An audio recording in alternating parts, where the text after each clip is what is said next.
মানুষের যে heart attack করে, স্ট্রোক করে, বা আমাদের মুরব্বীদের অনেকের যে পায়ে ব্যথা, কোমরে ব্যথা, এটা কিন্তু রাতে বেশি হয়, জানেন?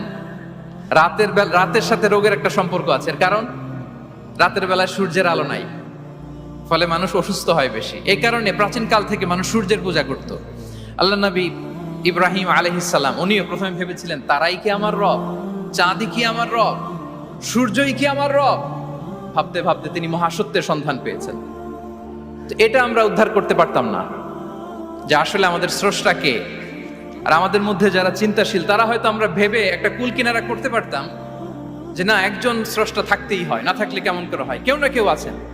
কিন্তু তিনি যে ক্ষমাশীল, অনেক পাপ করে ক্ষমা চাইলে যে তিনি ক্ষমা করে দেয়, এটা আমাদের জানা থাকতো না, ঠিক কিনা? তিনি যে মহাজ্ঞানী, মনে মনেও যেটা ভাবি এটা উনি ধরে ফেলেন, এটা আমরা বুঝতাম না। 99টা সুন্দর সুন্দর